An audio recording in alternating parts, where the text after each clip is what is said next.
This is a dangerous work of art. The BBC will only permit me to show it to you in slow motion. It consists of hundreds of flashing light bulbs, all pulsating at the speed of a human heart. They create dazzling patterns everywhere, even on the inside of the retina. I think this is like looking at a Monet painting or something like this.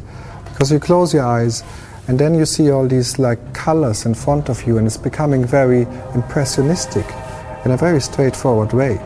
And the only thing is that you don't see it in the traditional way by looking at it, but you see it by closing your eyes. So it's maybe one of the very few works of art that can best be seen with closed eyes. Holler belongs to a group of artists who are making a new kind of art. Some theorists call it relational. I think it could be a brand new ism.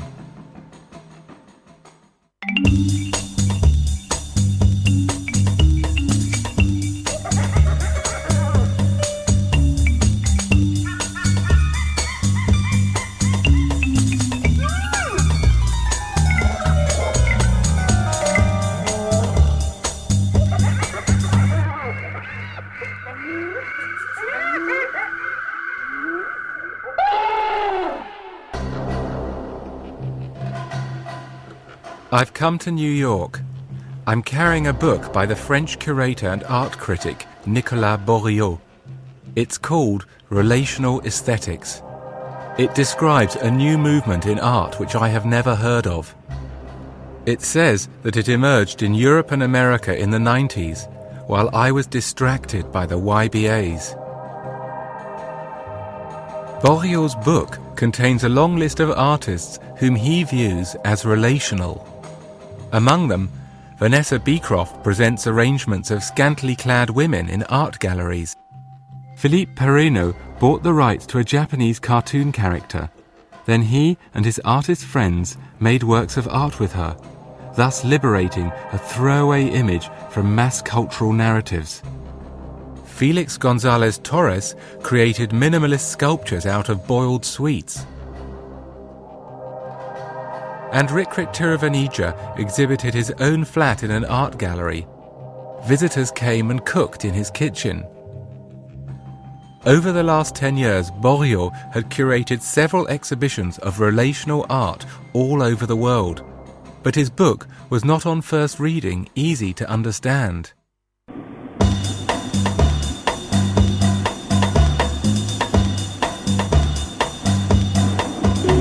Artwork as social interstice. The possibility of a relational art, an art taking as its theoretical horizon the realm of human interactions and its social context, rather than the assertion of an independent and private symbolic space, points to a radical upheaval of the aesthetic, cultural, and political goals introduced by modern art.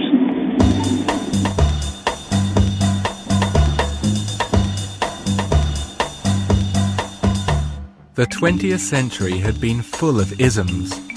Impressionism, Fauvism, Cubism, Expressionism, Constructivism, Suprematism, Surrealism, Abstract Expressionism, Minimalism and Conceptualism, to name but a handful.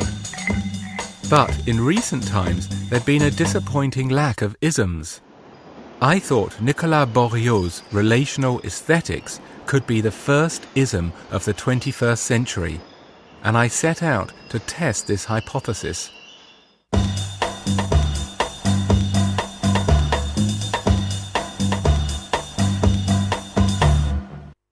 My search for the new ism began with two Danish artists who had frequently appeared in Bourriaud's exhibitions. Their new piece consisted of a minimalist series of payphones. Huh? This is Sean. Oh, hi, dear. Hi. Yes. I'm sorry. Well, we're eating dinner. Oh, okay. I'm just calling. I'm at an art gallery opening, and it's an installation involving phones and like wiretapping. And there's people in the next room with like headphones and stuff listening. So it's interesting. Okay. Well, can I call you back? We're having dinner. What would you say is relational about it? You need like the visitor to come in and play in order to give the work some meaning. When you go to a show with real minimalist works, like you would also like them to be activated a bit, like that you could like climb some of the sculptures, so like sit on it, and it would look so much more groovy and up to date. Elmgreen and Dragset's work seemed to me to be a step forward in art. Its sleek looks came from minimalism. The use of everyday objects was conceptual. The new element was ordinary people. In this piece, they hired household decorators to paint the walls of a gallery white over and over again for a day. And for another exhibition, the artist simply drilled a hole into the ceiling of the gallery.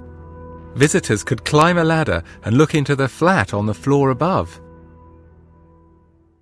You very often make very artificial attempts to like kind of link like the art scene to its like social context or surroundings. And here we did it in a very, very basic way, like the two worlds would meet through this hole.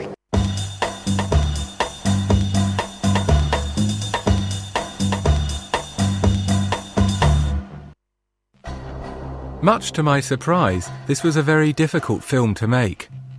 I approached many of the artists mentioned in Bourriaud's book, but some of them were not keen to appear in a program about relational aesthetics. Liam Gillick makes simple architectural structures with texts, such as this one.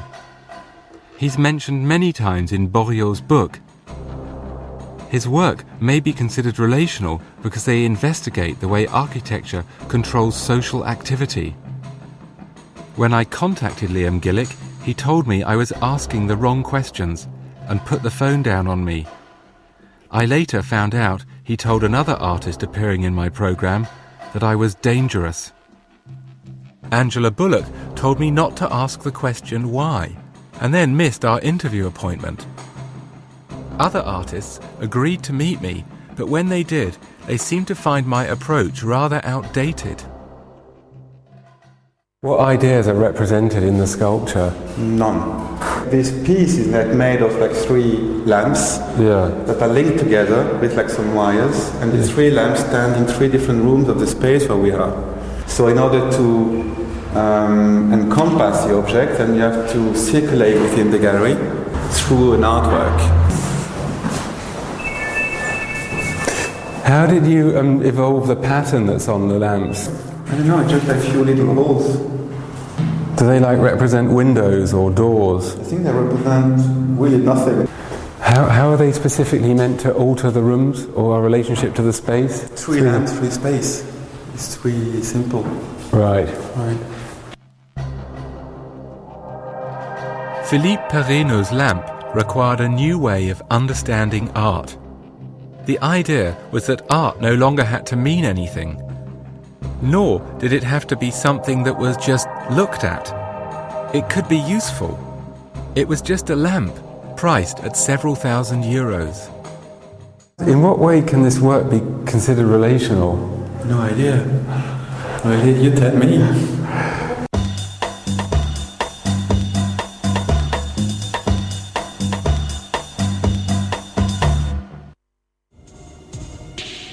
All artists hate to be categorized, but the relational artists often worked together. Philippe Perrineux, Carsten Holler, Liam Gillick and Rik Tiravanija had even made a film together in which they attempted to express some of the ideas they share.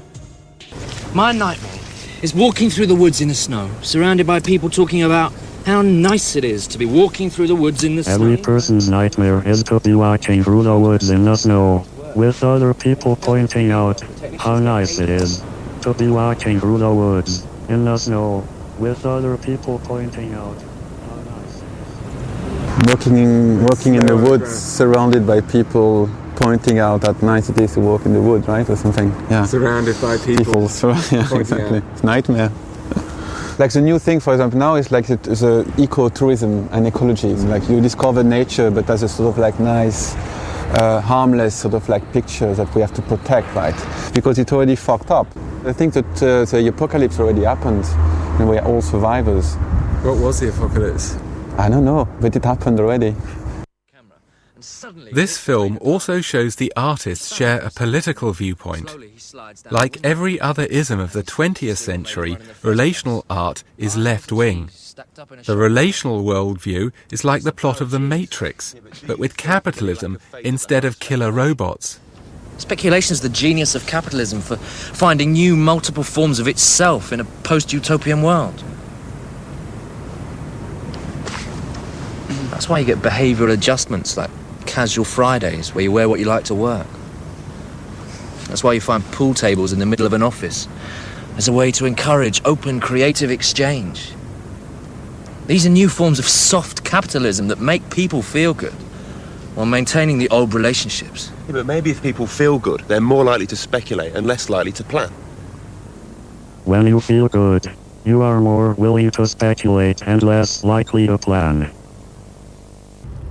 You know, we're still very much in this belief in the pursuit of happiness, achieving this by fulfilling the needs. I don't think this works.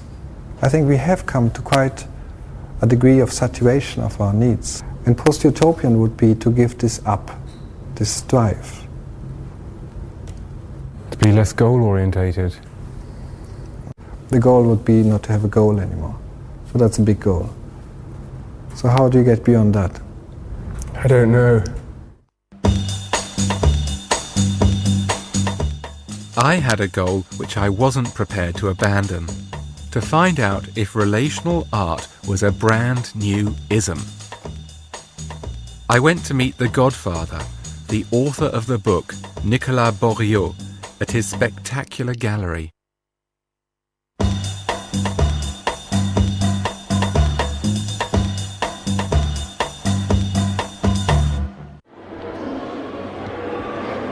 Bourriaud's gallery was full of relational works of art.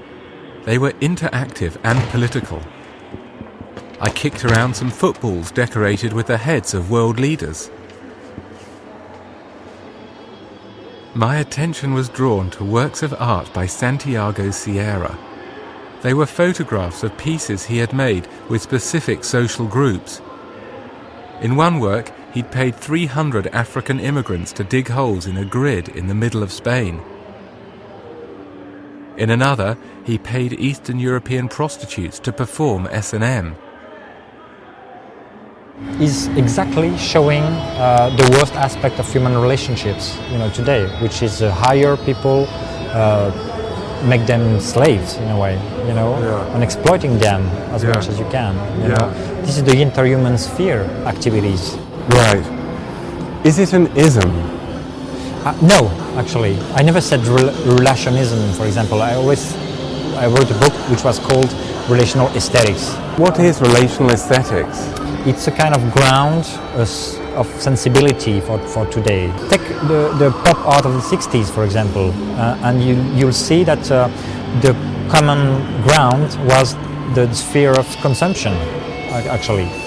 Today, it totally shifted to the sphere of human relations. Why is that? And that's why it makes sense.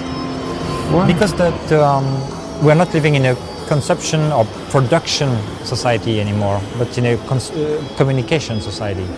It's almost an ism. If you insist. Bourriaud was being modest. Every ism in the 20th century had an art critic behind it who invented the term. Apollinaire coined Cubism. André Breton came up with Surrealism. Germano Chaland and Lucy Lippard pushed Conceptualism. Relational art fulfilled this criterion of ismicity. In the book, I was talking about 20 artists, actually, from New York till Tokyo, but now it's like spreading out. It's kind of impressive. Tell me this, do you think there'll ever be a day when there'll be post-relational works of art? I hope so, I now thought I understood relational art. It used minimal forms to make political statements. It didn't like global capitalism. It often related to the space in which it was exhibited. Sometimes it was useful. I think there's a relational work of art we can make right here in this space, which I discovered just before you arrived over here. Have you seen these? Look. I think this is very cast and hollow, but anyway, look. You have to turn around. But that's just lines going down. So where's the relational work of art in there? It's about our relationship between the inside and the outside. Yeah, no, I don't think so.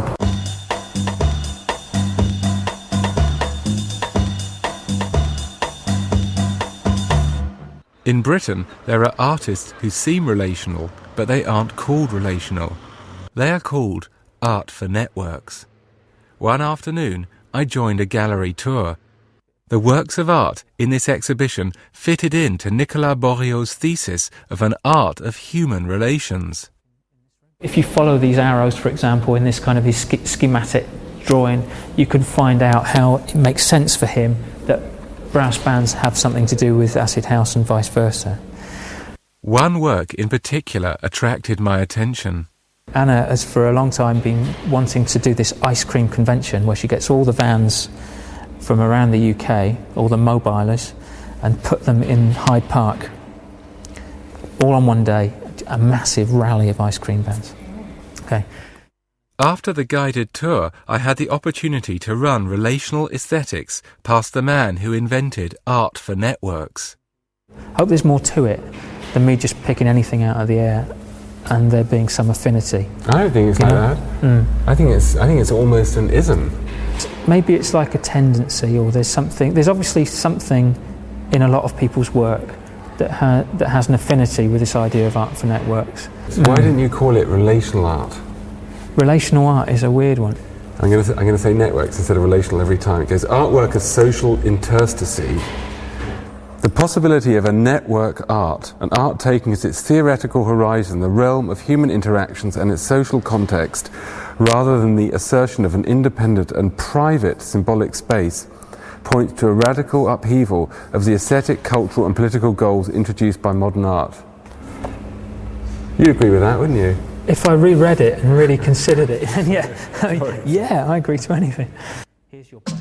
The relationship between art for networks and relational art reminded me of previous relationships between global art movements and British artists.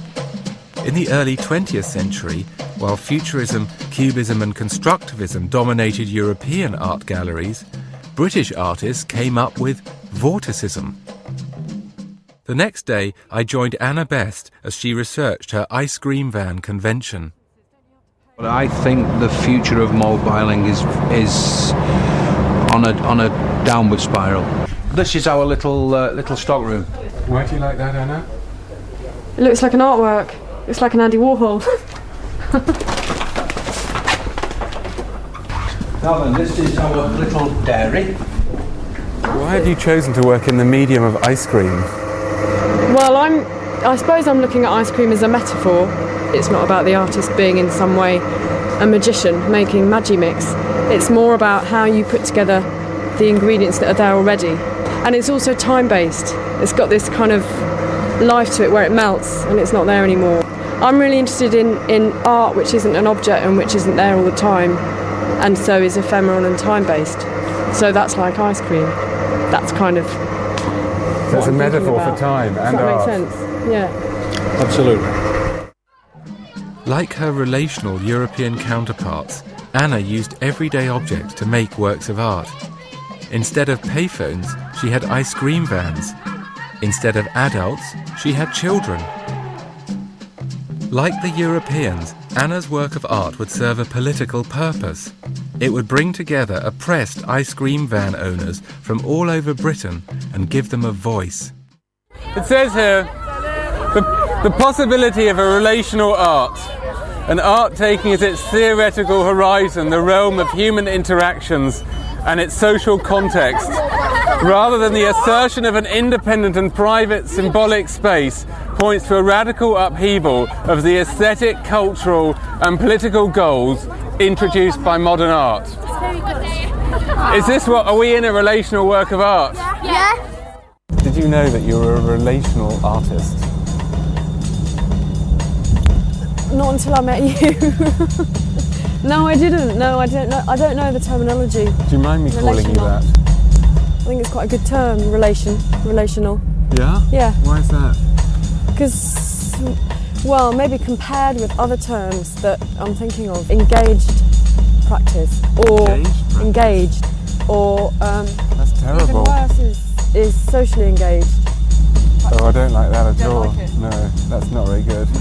So relational. And I don't think art for networks is going to catch on. Do you? No, I don't think it is. No, that's different. It's not punchy enough. Art for networks. But relational is kind of good because you could have, it sort of trips off the tongue, and you could imagine you could have cubism, phobism, surrealism, conceptualism, expressionism, minimalism, relationalism. Relationalism. Not sure. Relationism.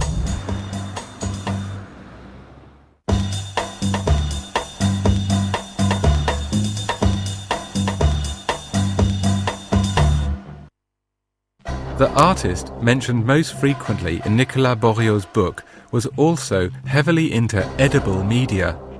His work was on the book cover.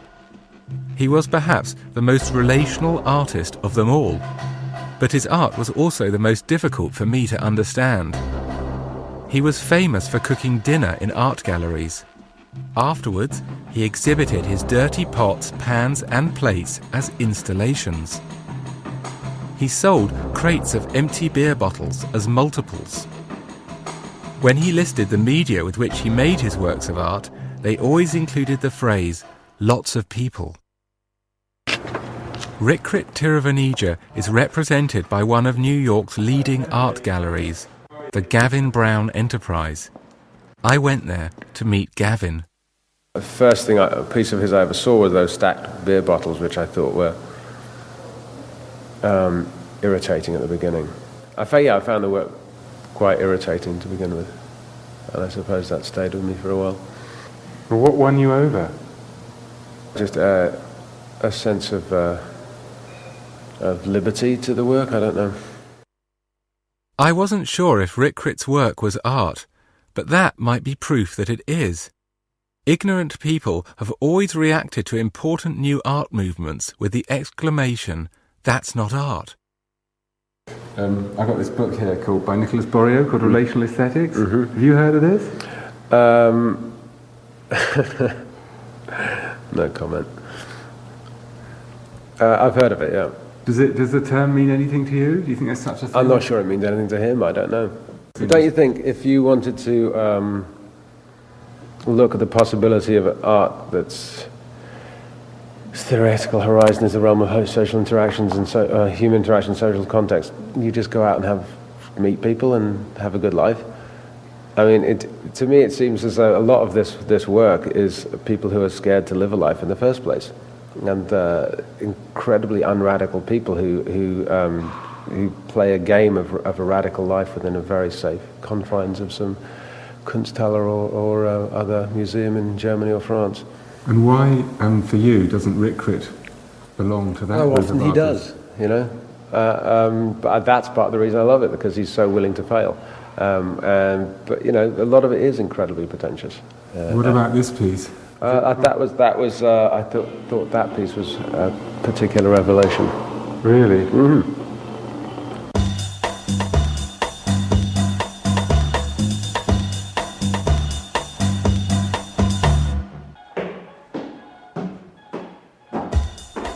Gavin seemed concerned about the quality of relational art, but this was an issue I wanted to avoid. All I was interested in was the ism. Rikrit was teaching art at New York's prestigious Columbia School. He had invited me round for dinner with his students in his dark flat. Thanks to Rikrit, I was finally to understand relational aesthetics. I would say I never make work from having to make something new. You know, I always work from, some idea of ready-made. You know, so I like to think that it's just kind of like, you know, you take Duchamp's urinal, put it back on the wall, and just piss into it. I mean, and I'm just pissing into it along with other people. hopefully. Theoretically, Rickrits' art had a logic to it. 100 years ago, Duchamp had invented the ready-made by putting a urinal in an art gallery and exhibiting it as sculpture.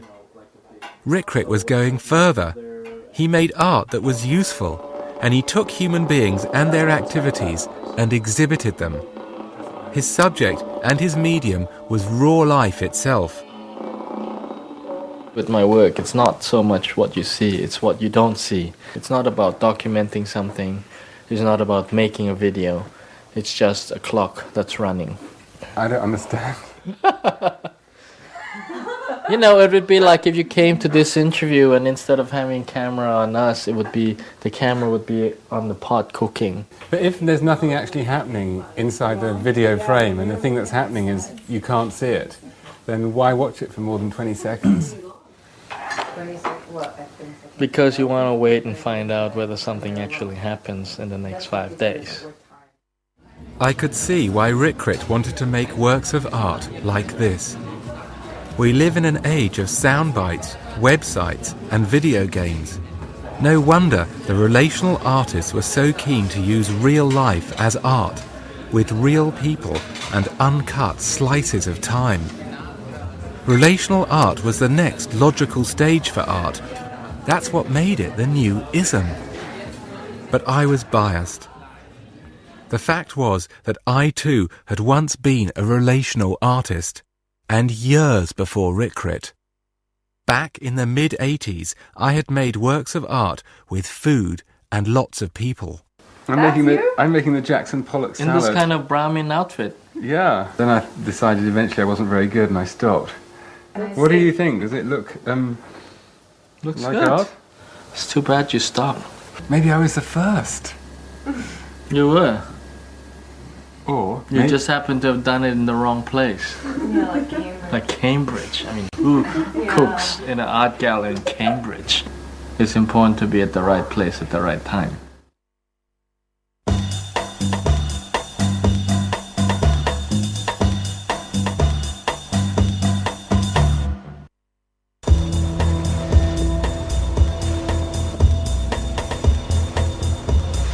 I'm on my way to the Venice Biennale.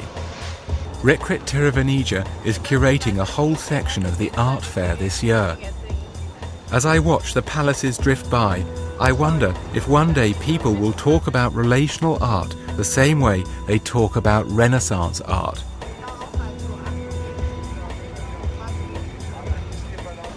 Perhaps they will even refer to our age as the relation.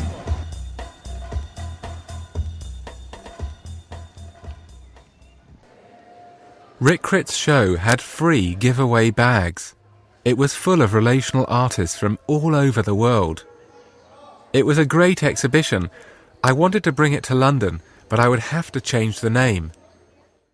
10 years ago, the Royal Academy held a legendary exhibition of young British artists called Sensation. My show would be the follow-up to that. Wow. Oh, relation. That's beautiful. Yeah? Yeah. Yeah. I think it's a very, very good comment. Would you be in it? Of course we will. Of course we will. Anytime. Yeah. Look, here you are. You're going to have a show in 2004. Yeah, called Relation. That's good. Would you be in it? If you turn the Royal Academy into a space like that, I'll do it.